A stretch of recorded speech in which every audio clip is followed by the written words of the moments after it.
extra warm welcoming back to this Think Tech Hawaii's Humane architecture, because I always start with the numbers. This is very easy to remember, even for me, because this is our 350th episode. And on YouTube, we have the 21,000 viewers. And if you go to the preferred website of Think Tech Hawaii, it's going to be more. So that being said, we're back on the show, and you could have, should have expected this to continue as learning things from beautiful Barcelona, but we will take a sidestep, or I think in dancing, which I know a little to nothing about, as the women in my life can confirm. I probably don't pronounce this right, Jay, but it's lunge or something like that. That's what you do in dancing, this Ausfallschritt, German language. People laugh at us because of these complicated, never-ending long words, right? So welcome back. We have with us our CEO and producer, and I know you like me to say uncle, but here I say intentionally what you didn't prefer over uncle, which is the founding father of freedom of speech and thought behind. Welcome back, Jay. And we have Pedro Capriata from Barcelona, originally from Peru. And although when you were, we shared the reason for that we take the sidestep, you said, well, maybe then I wouldn't have so much to contribute, but we respectfully disagree, because you're very therapeutically existential to us in keeping our spirit up, or bringing our spirit back up, as far as freedom of thought and speech, and being fearless to do that. Because, in some shows ago, you had said your wife has been, having been worried about us and saying, you're always saying things against the president here, so we might be locked away. And thanks for that. I was thinking maybe then she was afraid of you joining these bad boys, but then you said you're not at all. So, welcome us fearless ones all back here. And, with this first slide here, Jay, about nearing a year ago, I call this the crucifying of the previous program, because it was around Easter. And that's one of the things Americans have value engineered, because Easter Sunday is not a national holiday anymore. In Europe, where this thing comes from, it still is. So around that time, you basically informed everyone that you're going to conclude the previous format. And you're the opposite of a shameless self-promoter. You're always too ashamed to promote. So I'm doing this for you, because everyone has to watch the show that's at the very bottom right. That's from Hawaii Public Radio, that Catherine Cruz had you on her show. And you told the whole story, of, as she said, many moons ago. So please, everyone, watch that show. It's a really edutaining show. So then we were wrapping up with these two shows about dedicating them to why we do the shows. And little did we know at that time how much more important to continue to do these shows. And that's why this show here is called, at the very top right, the cruelty and cynicism of constructive criticism as it can turn out. Because it has become so much more important to be critical. And that gets us to the next slide, because you, the audience, might say, well, we're missing someone. Yes, we're missing my name sibling, Martin Anzellini, who we had loved so much to be not only on giving us great ideas about how to rebuild Lahaina, that's all the shows on the left, and then he continued with us in these shows here, and actually before you joined, Pedro, Martin was on it, and we had a good time together. So the reason why Martin excuses himself is of two reasons. One reason is that he is in the process of wanting to become American on top of his original Colombian citizenship. And so he does this through his wife, who is Colombian too, but has been American for a while. I'm very sympathetic with that, because show quote at the top left, that's what I was doing about next year, nearing a decade ago, around this most cynical timing, speaking of which, because the guy at the top right next to me in the rose shirt is my honorary consul, my German honorary consul here in Honolulu, Dennis Zalle. Hi, Dennis. And he looks so sour, as if he, was biting into a lemon, which it was, because this was the re-election of the yeah, Democratic, I think, mayor here in Honolulu, but it coincided with the result of the presidential election in 2016, and we all know what happened there. So ironically, the next morning, the gentleman you see vaguely behind me there, where I hold my certificate of naturalization, that's Barack Obama with this mural on this building on Ward Street in the corner intersection of Kapiolani Boulevard, which, by the way, they're going to tear down, Pedro.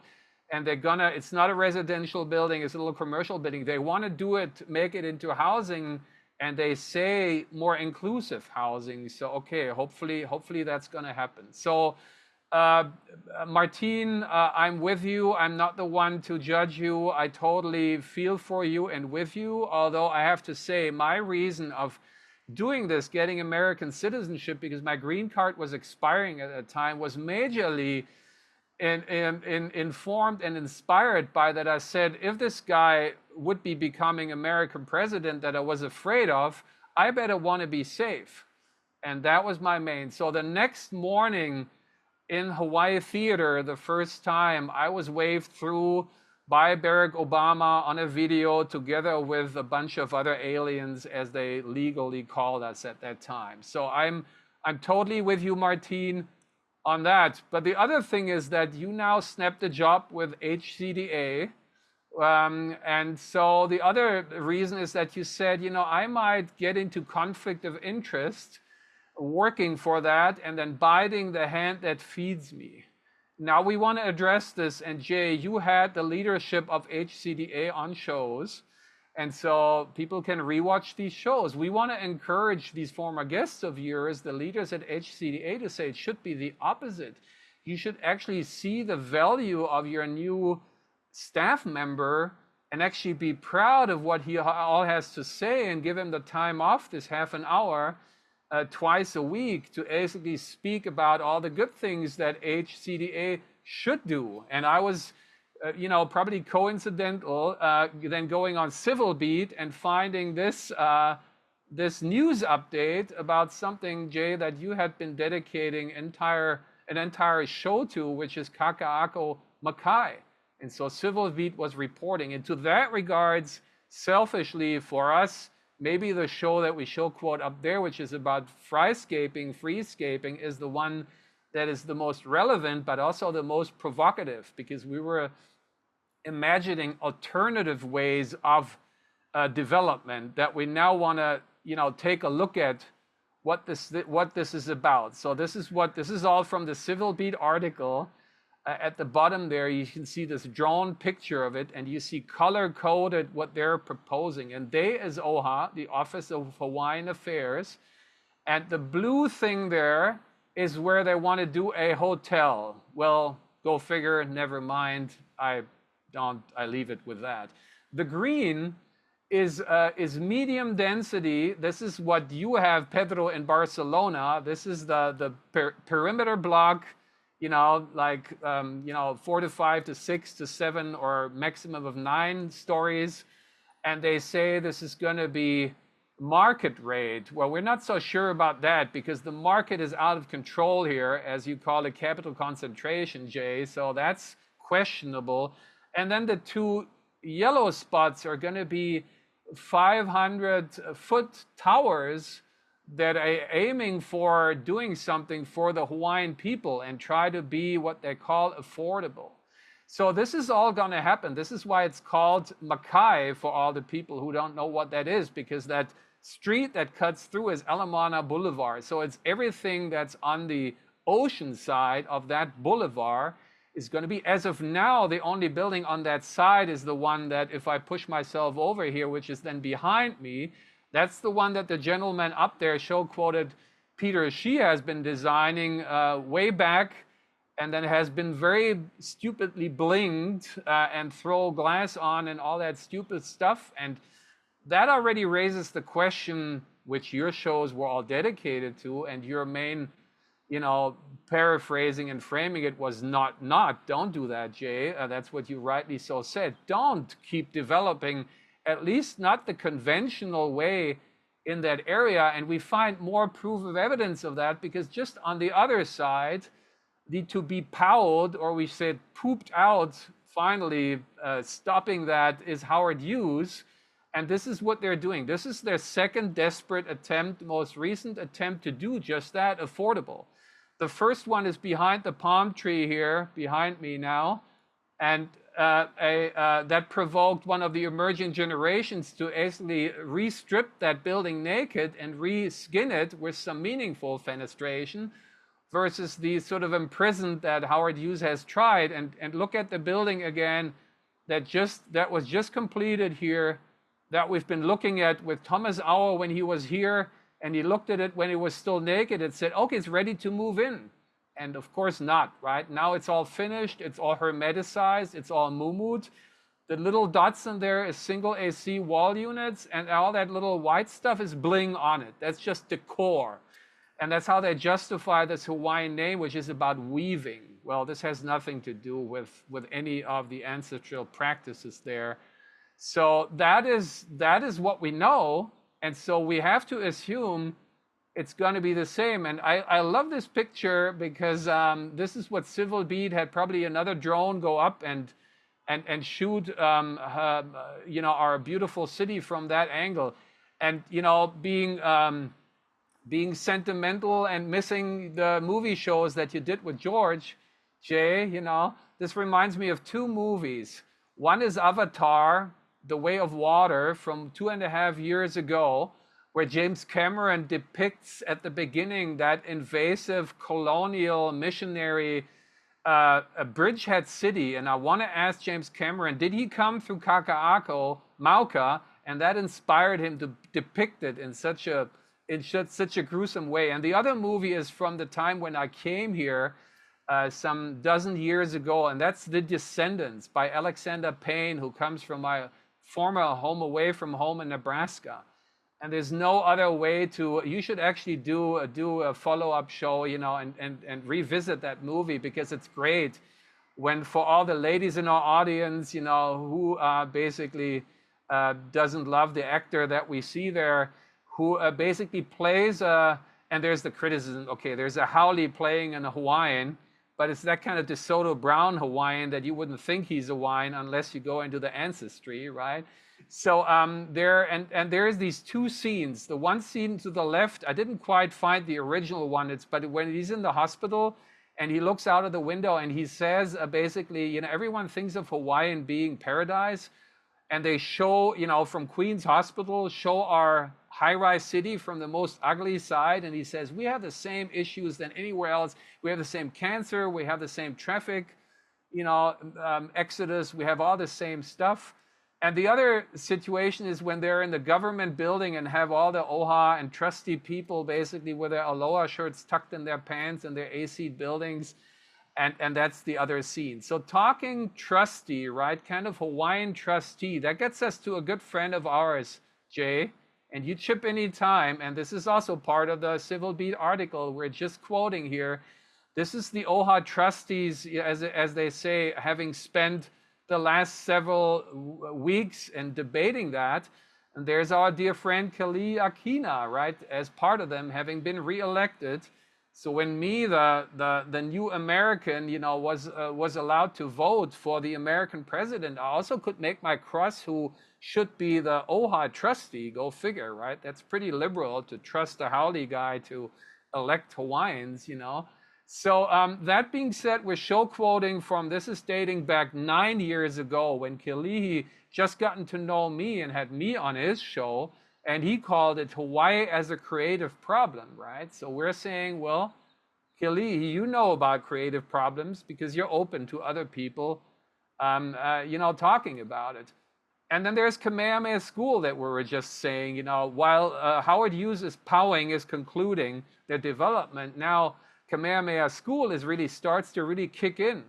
This was from 16 and 17, where also at the show quote, someone is back who's Paul Quintiliani, that's a tongue breaker. He used to be with Kamehameha School.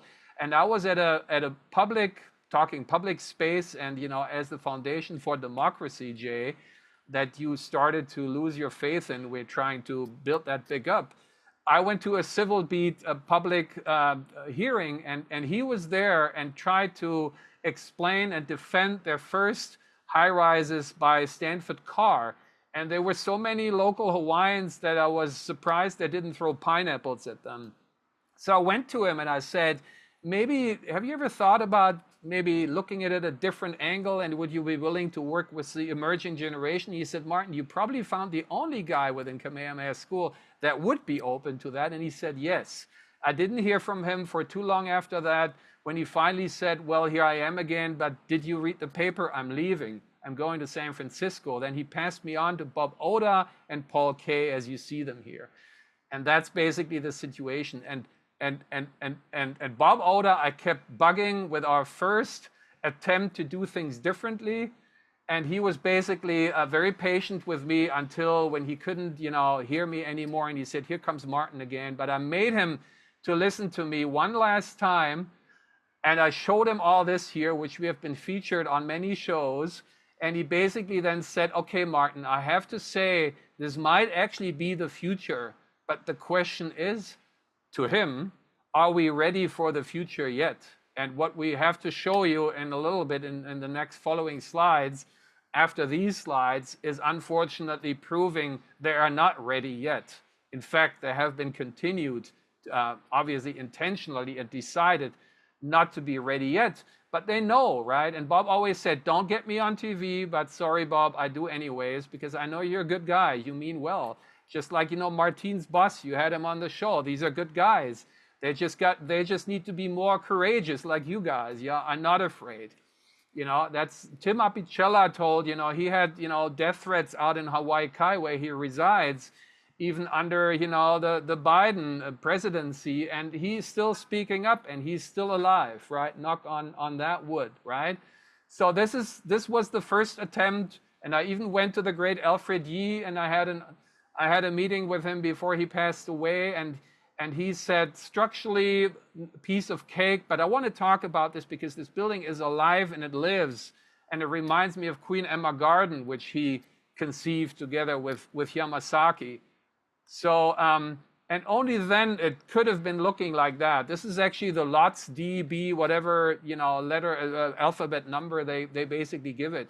And we also threw in a Danish architect that we did 20 shows as just to get us, above and beyond with our limited horizon here on the islands. But again, who's listening to us? You can still go into the Alchemist Chamber, which is officially Martin's office. You can see them there, and you can see them having evolved as Primitiva 3, as you and George were part of. And then you asked the legitimate question, do I have to be naked in there? And we said to you, Jay, you don't have to, but you can, because it's an inclusive building, right? So all that, and we carried that over when I was a guest in your show about Kaka'ako Makai, and I said it would be easy for me to join you and saying, don't build there, but that's not maybe going to help us, because maybe they want to build anyways, which now seems they're very close to do that. So I said basically how we build differently, when the building is not a building conventionally, but the building is a beach, and the beach is a building, and all these things. So again, why they need to continue to listen to us, or at least we need to continue to speak up, is because of this one here. And this could make me join you, Jay, in saying I'm losing the faith, because we've been faithful, and you particularly, about public space. So this is what Kamehameha School pops out as their next building. And they have these renderings down there, which they want to basically fake public space, because it looks like, oh, it's open, right? There's people, there's even some trees, but there's even some little water fountains.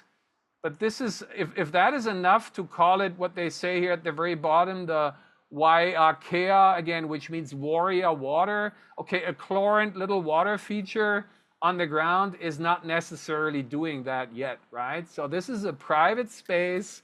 It's basically sort of prettied up to look like, and as long as you behave, right, you're welcome there. But it's not a public space. It's privately owned, and it's conditionally donated to the public. That's how I would call it. And then architecturally, we reached the next level of cynicism here, Because unless, you know, we're not going to, maybe we rethink transportation on this island, which this would be the place on Earth where you could have a multimodal of alternative modes of transportation, from ziplining between buildings, bringing street cable cars back, all of that, bicycling. This could be, as you've been the inaugural bicycling pioneer together with Ben from McCully Bike, Jay, you know, that is still, you know, which it still should be. But what we're doing here, we continue to do the single fossil and maybe electric vehicular transportation. And in the past, we've been ashamed of them and wrapping them with these perforated screens. Now we're even more clever. We wrap them with housing. And they sell this as innovative, right? But come on, you know, and they say, oh, then you could park your car directly in front of your unit, right? Which is almost like your single family house. But unless it's an electric car, which from cradle to cradle, you know, isn't really sustainable either, you know, all you do is you have to park the right way. Otherwise, your exhaust goes into your room. I had that once with my old 72 Plymouth Fury in Winter Park, where I did that, and the smoke detector went off, right? I mean, this is, again, just faking it and in a cynical way coming up with a next kind of sales pitch to promote these capital concentration, you know, monsters that then end up looking like that. And we don't need to wait for the floor plan. This is another double-loaded corridor, right? And you had balconies thrown on that don't deserve to be called lanais because they're not large enough. So our friend Bundit is a big fan of Hans Scharoun, which is one of the masters of modernism and the Bauhaus guy.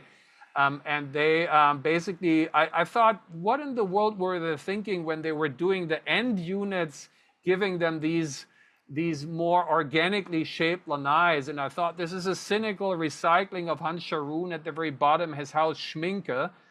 This is a playing with words, because this is the name of the clients of that house from back then, but it also means makeup.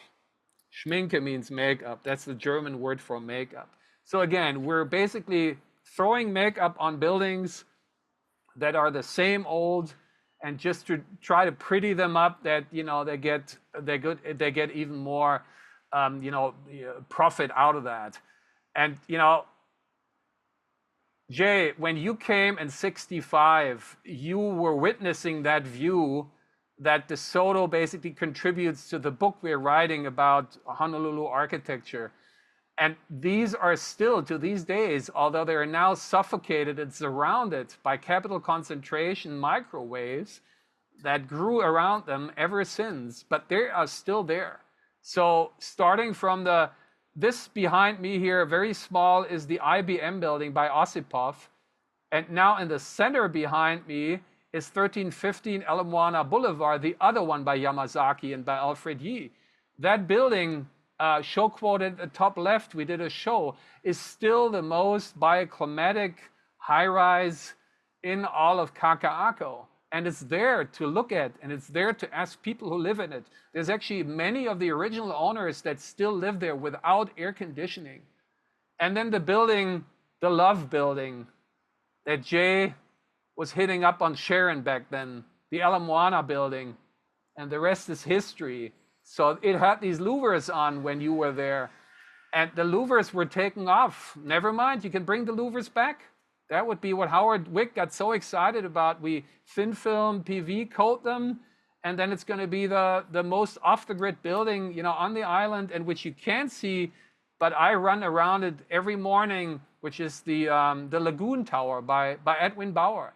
These are all the best practices of the past that we just have to look at again and just, you know, learn from that and evolve them. And that's what we have to keep. Certain things, you know, my wife always says, you always say the same. I said, sometimes that's what you need to do, right? As parents, you know, sometimes you need to repeat and repeat over and over again what some people just don't want to hear. So next week, we will continue from here, but of course, we will go back and have you chip on in and spice up my monologue here. Because next week we go to Barcelona, and we promised Pedro that you're going to take the lead, because it's all stuff that I know through you and you having been the guiding architect. And this is us in Park Güell, you know, by Antonio Gaudí.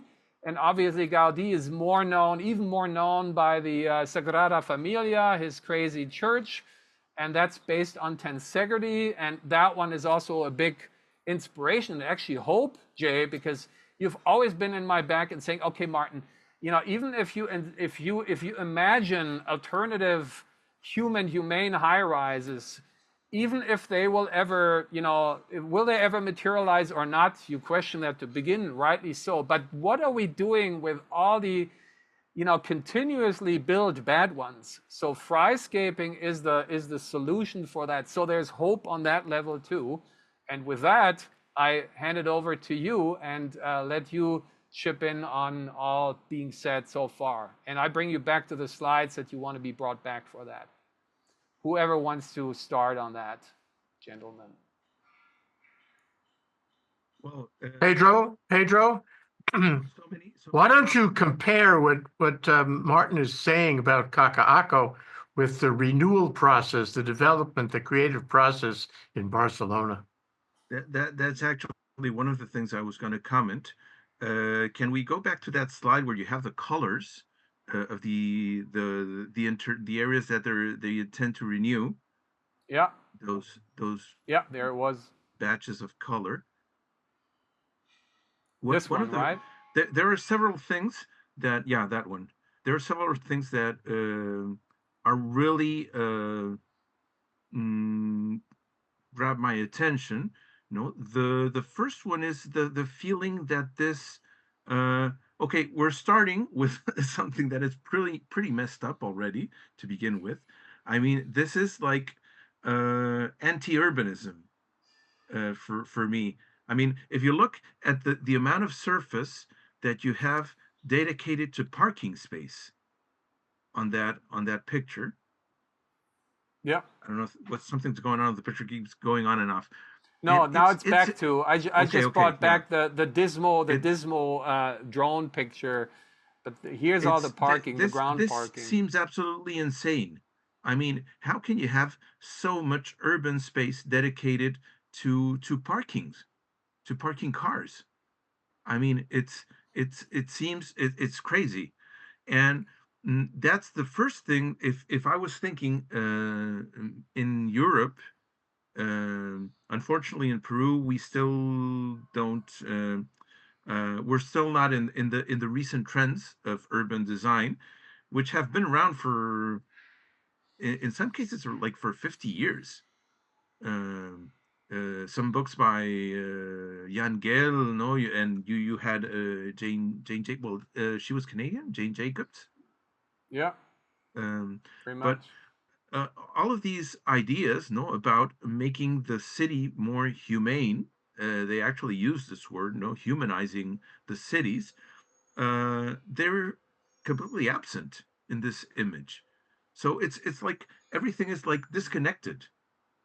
We have these parking areas, storage areas, a building that might be residential, might be apartments. We don't know. Another building that maybe is, I don't know, a club, or it doesn't matter what they are, but they all seem to be like disconnected. You have no sense of integrity, you know, besides the fact the big problem of having that much amount of space dedicated to parking areas. Look at that park. Between you have two elements, no, two parking spaces, and in the middle you have something that looks like a park. Not that one. Yeah, right behind your head. This green Yeah. space between those two parking areas. What is that? I bet there's nobody ever goes to that green space. So what do you want a green space for if the public is not going to use it? It's not going to take advantage of it. I mean, well, yeah, you'll get some oxygen, but besides that, it's completely isolated from the city. And it looks like that. I mean, it's beyond it not being very well designed, the landscape design, etc. No, but still, I mean, if you surround it with a different kind of buildings, I'm sure that people will eventually use it, even if it's a crappy design, even if it's not the nicest park. No, but you could take advantage of that space. So, and then on the next level, the proposed intervention also seems to be it's not addressing the main problems, the main issues.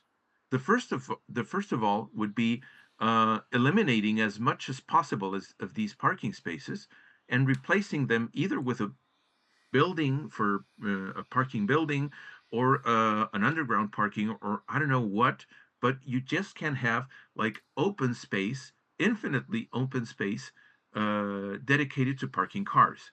So that's on the one hand, and on the other hand, this idea of the sense of fragmentation that I was seeing there, it looks like nothing is connected. It looks like they randomly decided to put, well, we're going to put one building here, another building here, and uh, you really don't see any sense of an integrated project.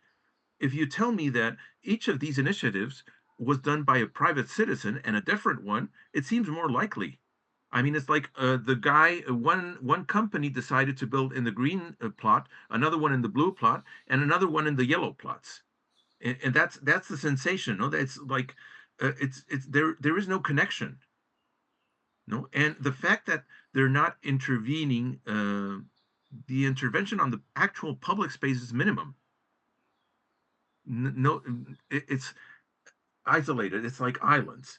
No, but what connects the islands is maybe the most important thing when you're having like an urban intervention, and that's, of course, I see the opposite in the urban interventions that are taking place in Barcelona. No, the area where this is more noticeable is the neighborhood called 22 at.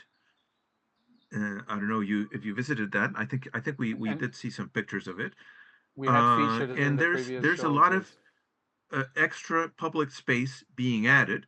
No, and for example, well, we have. It's true that we have a different starting point because in Barcelona we had a much more strict height limit for buildings. So what they did in that neighborhood is that in some cases they allowed buildings to have extra floors as long as they ceded part of the plot for public space. They had the choice. They could either do public space, social housing, or some kind of public building. And Yeah. this is so it's a little more the density is more irregular than in other parts of Barcelona because it tends to be very uniform. So you have like 8 stories maybe, and everything is 8 stories, and then you have of course a park once in a while, etc. No, so in this neighborhood you do have some higher buildings. You're never going to get to 20 buildings, with the exception of the Akbar Tower by Jean Nouvel, which was actually built at the beginnings of this project, and it was intended to become a landmark. So that was it was given an exceptionally permit for a much higher building. It's around 30 stories, if I recall correctly. But the rest, it can reach up to 15, maybe. It's very unlikely that it will go above 20, no. And still, you'll have a lot of buildings eight stories high, etc. No, and in the midst of these, you have all the time we have more public spaces. We have squares, we have plazas, we have parks, etc. No, and there's an effort to integrate this to have more and more pedestrian space, no, streets where cars are restricted, etc.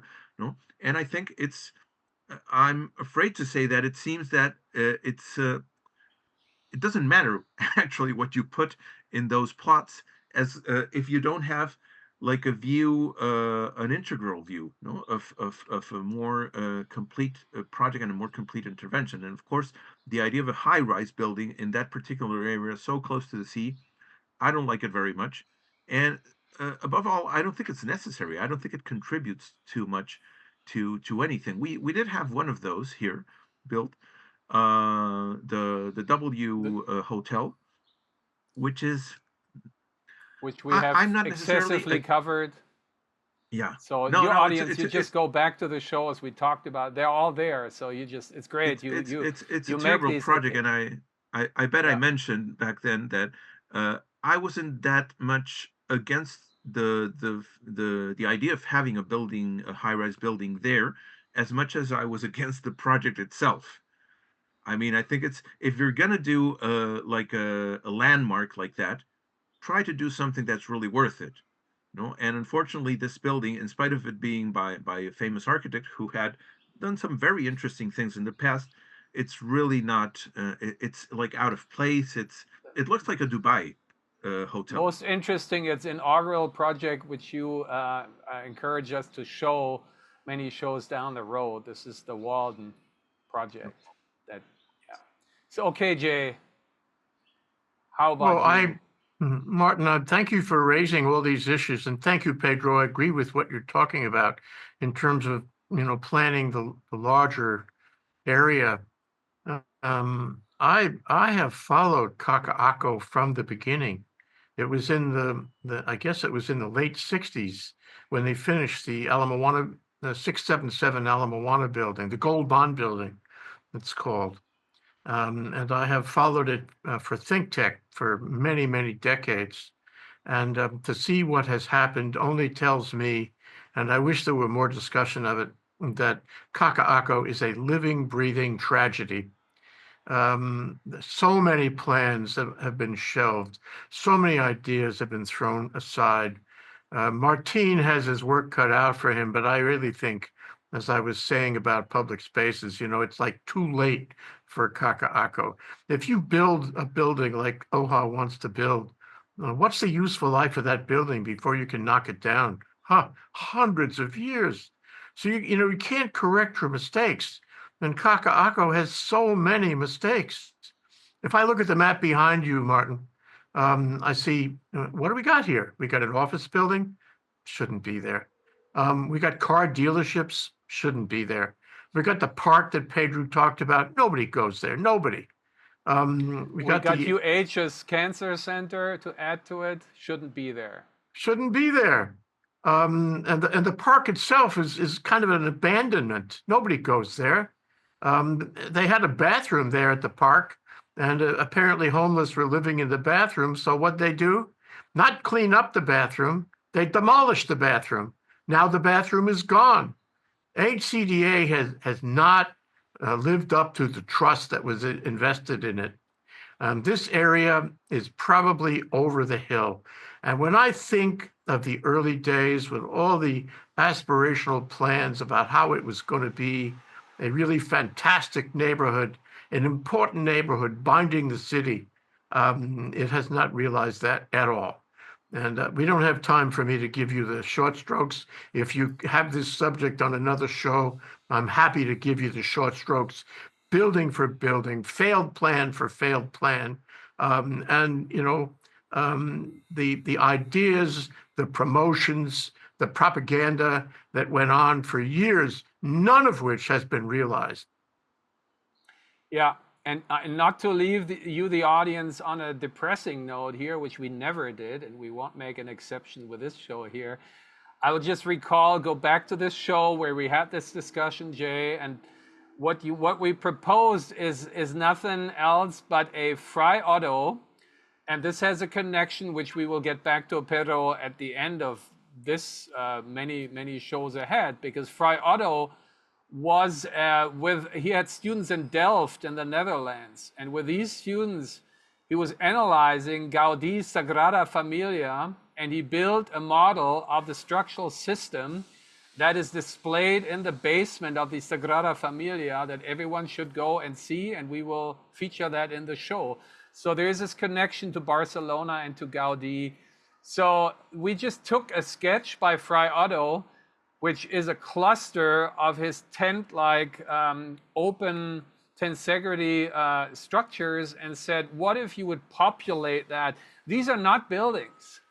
These are basically environments. They're very natural in their sense, but they provide shade, which you said is essential in a park. So they're basically three-dimensional parks that you could also inhabitate, right? So you can humanize them. So it is possible. We have like 10 shows with Larry Medlin, who is an expert because he was the partner in crime with Fry Otto around the time when UJ came to Hawaii in '65. In '67, there was the World Fair in Montreal, which the American Pavilion was a Bucky Fuller dome, who blessed us with the Kaiser Dome together with Henry J. Kaiser. So these were the days when Honolulu was so cool when you came. So we had all that. And Larry worked together with Fry Otto on the German pavilion. So this is technology transfer. Watch these shows, it's all possible. It's like with Bob Oda, if there is a will, there's a way. And we, give you clues about the way, but you got to have the will. And that's obviously, as we're saying, with some of the students, with some of our kids, we got to say the same thing over and over and over again. And on your guys' notes about, that, rightly so, that thing, this raises the point of the traditional terminology of a master plan.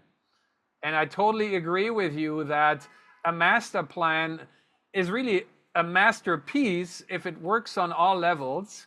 And if we're going to reverse the whole thing, only because we know that the master plan results in what you're saying in this innovative neighborhood that we have been featuring, and the Torah Akbar we've been featuring, and we will actually go back in the following shows to show examples around, that basically beacon by Jean Nouvel and all the other buildings that you've indicated, which are all good buildings. They're architecturally good, they're typologically good, and then, the fun is you can say, oh, I like this one better than that one, but it's a good problem to have because they're all good. So you pick. But here, they're all bad, and they keep repeating the bad buildings, and that's why we have to go through all them all the time until someone gets it and starts with a good building. So even on the back end, it's bad, like with a W, hotel, which this raises to me the problem of de-evolution. Like, Ricardo Bofill as a young architect was really cool and energetic and rebellious. Together with his father, we will get to that. This was a sort of a development project, right, where they were this all-in-one person and a multi-generational, and they both kind of made that happen. And it's legendary to that degree. To these days, it's Airbnb, which is, problematic, but it shows how wanted, how still fresh a building is. So that, we don't have at the back end, but we also don't have it at the front end, as you both said. This is not a master plan. A master plan is having an idea, having a vision. And this is just basically plopping, this is zoning in the most horrible, outdated way. And, but here's our closing note, our promising closing note. Well, actually, it's kind of two-parted, and I go back, say the first one first. So now, dear HCDA, and for the audience in the world, which we're doing this for, it's Hawaii Community Development Agency, right? So when you're developing this, now you have an in-house master, as you can watch 20 shows with Martin Anzellini, who comes to us from his hometown of Bogota, where one of the last shows, Jays, we had broadcasted it in from the Office of City Planning in Bogota, which he has been advising and will always advise. So please, HCDA, you might not see what you have just acquired, some really mastery, and you want to put this to work and let Martin, teach you what you can learn from him, and in many ways. And there's many parallels from his culture about how to live and how to dwell. And we're all part of our visiting scholar, Thomas Auer, who has just started the SHIFT initiative, which says we Western cultures have failed in thinking we're superior. And where did it go? Nowhere. We ruined the world, and we do this here with one project after the other. That means, we got to see which parts of the world haven't ruined the world, or less. Oh, this is actually the global South, which we are geographically part of, right? But not architecturally. So we have to undo that. And then we can also basically rethink and retrain ourselves. So that's the one thing about HCDA. Take advantage of Martin's mastery. And then we go back to Fry, because Fry means free. And that's what his mother of Fry Otto gave him that name, because she wanted to instill in him that he's going to be someone who's going to fight for freedom. And that gets us full circle to the show, right? So Jay, with your desperation and with your being down that you shared off camera before the show, but we should share that with everyone, because most of us should feel that way, and we shouldn't feel that way, but are feeling that way. this is an environment, a humane environment, just, you know, quoting Fry Otto, that will give people back the power, that they can empower themselves. As you know, the part of my culture, the Germans that were stuck with behind the Iron Curtain, who got that, you know, piece of the cake that was run by Russians and pulled the short stick, versus the one that ended up in the sectors been you know, basically patroned by Americans and French and Brits, right? And yes, it took them many decades to free themselves, but there was the point that I had to learn about a decade ago, and Martin, you will have to learn and then be American as well soon. We the people, we the people, we the people. Architecture, like a la Fry Otto, is empowering the people. Why the architecture, and we give you that as food for thought to simmer on for the next 2 weeks, why the architecture that keeps popping up here is actually imprisoning people, is marginalizing people through capital concentration. And basically, you know, all they're concerned about is their private space, their private bubble. And can I afford that? And can I, you know, I have to have multiple jobs to have the jobs to pay off the mortgage. So then I don't have any time to think, right? And maybe that's good for some people who don't want to have the people to think. But here, Fry Otto was basically exploding public space, right, into the third dimension. This isn't just public space on the ground as parks we were talking about, or around Leipzig, where there's 70,000 people, you know, gathered and rose up peacefully and didn't give the guards that were and could have shot them the chance to do that. Because the broadcasting, which you do, Jay, was there, and they were broadcasting into the world. So the GDR people said, okay, that one, I guess, looked like we are that dictatorship that people think of us anyways. And so, you know, the people peacefully rose up, and an environment like that one there would do that as well. You know, and maybe that's why it hasn't been adopted, because maybe the forces are against it as of now, right? Because there's too many profiting from the predominant practices of capital concentration. So how about we leave you, the audience, with that, which is a lot of food for thought to chew on, and but we will pick up from here again in 2 weeks. We will start again bringing up the spirit with, again, practices from your adopted home of Barcelona, Pedro, and the really amazing practices of social housing, that yes, you can make it. You can make it really affordable, and you can make it really attractive in a climate that is not so unsimilar to our climate here. So that we will bless you with, encourage you with in 2 weeks. And until then, keep up the spirit and empower yourself, you the people. See you then.